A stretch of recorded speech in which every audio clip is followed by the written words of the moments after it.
110 కిలోమీటర్లు national highway road ఉంది. ఈ నేషనల్ హైవేకు కాస్త అటు ఇటుగా ఈ మొత్తం క్యాపిటల్ ఏరియా కింద డిక్లేర్ చేయండి.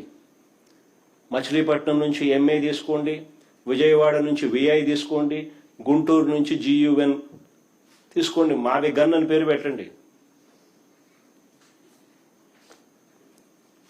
మచిలీపట్నం, విజయవాడ, గుంటూరు మా వి గన్. సరే, గన్ అంటే బాగుండదు నీకు, అది జగన్ అనేది గుర్తుకొస్తుంది లేదనుకుంటే సరే వేరే పేరు పెట్టండి.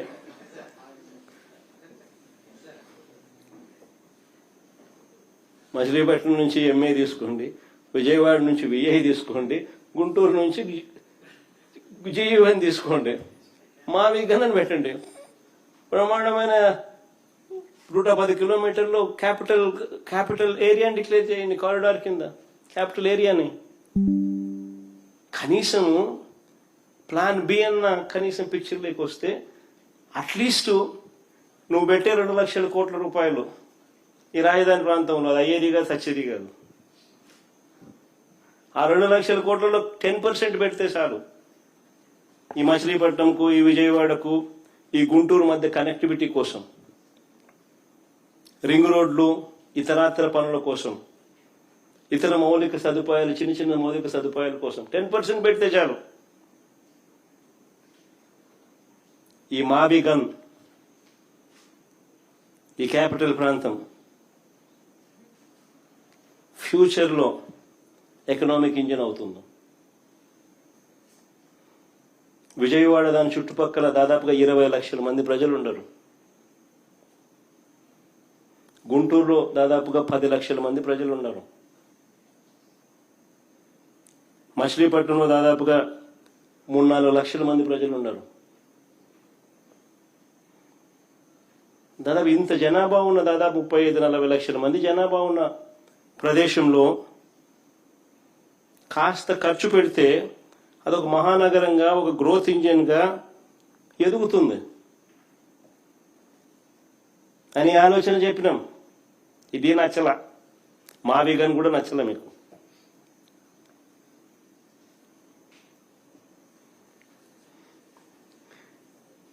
లేదు దీంట్లో స్కాములు చేయలేము, ఆల్రెడీ రోడ్లు ఉన్నాయి, ఆల్రెడీ ఇన్ఫ్రాస్ట్రక్చర్, ఇంకా స్కాములు చేసేదానికి అవకాశమే లేదు. మేము ఆ 2 లక్షల కోట్ల స్కామ్ ఏమి కనపడుతుంది, నాకు 2 లక్షల కోట్లే పెట్టాలా, ఆన్నే స్కాములు చేయొచ్చు మేము. రాష్ట్రం ఎట్టుపోతే మనకేమి, రాజధాని రాష్ట్రానికి లేకపోతే మనకేమి, మన చదువుకున్న పిల్లలకు ఉద్యోగాలు రాష్ట్రంలో రాకపోతే మనకేమి అని చంద్రబాబు నాయుడు గారి ఆలోచనలు.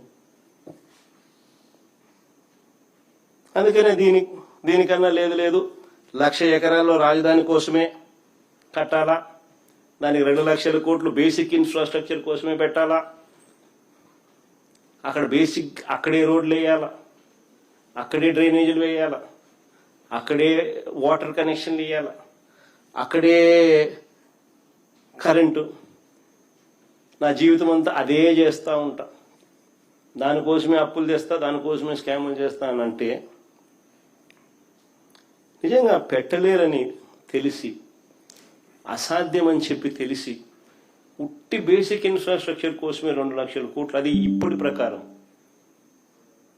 ఇంక పూర్తి అయ్యేసరికి అది ఎన్ని లక్షల కోట్లు అవుతుందో, ఎన్ని సంవత్సరాలు పడుతుందో, ఎన్ని దశాబ్దాలు పడుతుందో. సో సాధ్యం కానిది ఒక పెట్టలేరని తెలిసి కేవలం నీ స్వార్థం కోసం నువ్వు నీ బినామీల ఆస్తుల విలువలు పెంచుకునే దానికోసం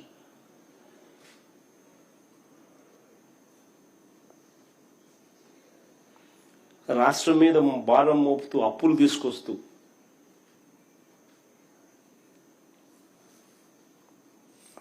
రాష్ట్రానికి సంబంధించిన సంక్షేమాన్ని, అభివృద్ధిని పూర్తిగా గాలికి వదిలేసి రాష్ట్రాన్ని అంధకారంలోకి, అప్పుల ఊబులేకి నెట్టేసే కార్యక్రమం చేస్తా ఉన్నారు చంద్రబాబు నాయుడు గారు.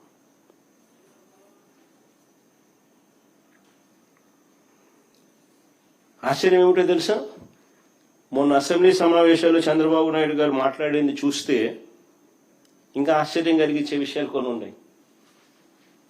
మొన్న అసెంబ్లీలో చంద్రబాబు నాయుడు గారు మాట్లాడింది చూస్తే ప్రజలకు పూర్తిగా ఒక విషయం అర్థమైపోయింది. లక్షల ఎకరాల అమరావతి లేదని, నవనగరాలు లేవని, ఎయిర్పోర్ట్ లేదని, రైల్వే స్టేషన్ లేదని, ఇంటర్నేషనల్ స్టేడియం లేదని చంద్రబాబు మాటల్లోనే స్పష్టంగా చెప్పాడు. ఏమని చెప్పినాడు? నారాయణని అడిగినాడంట. నారాయణ ఈయనకు చెప్పినాడంట. ఏమని? ట్రంక్ ఇన్ఫ్రా 2022 మే 27కి అయిపోతుందంట. లేఅవుట్లన్నీ 2028 మే 27కి అయిపోతుందంట. 5 టవర్లు అసెంబ్లీ హైకోర్టు 2028 ఆగస్టు నాటికి పూర్తవుతాయట. ఈ మాటలన్నీ ఎవరు చెప్పినారు? నారాయణ అడిగితే నారాయణ చంద్రబాబు నాయుడు చెప్పినాడంట. సో చివరికి 1,00,000 ఎకరాల రాజధాని కాస్త 200 ఎకరాలకు వచ్చింది. సో ఇక నువ్వు 200 ఎకరాల్లోనే నువ్వు రాజధాని నిర్మించేట్టుగా అయితే ఇంకా మారుమూల ప్రాంతానికి ఎందుకు పోయినావు స్వామి? జనసంచారం లేని ఆ ప్రాంతానికి ఎందుకు పోయినావు స్వామి? హైవే పక్కన ఈడ కట్టిండొచ్చు కదా. విజయవాడ, గుంటూరు, మచిలీపట్నం మధ్యలో ఏడ కట్టినా కానీ నీకు బ్రహ్మాండంగా డెవలప్ అయి ఉండేది కదా.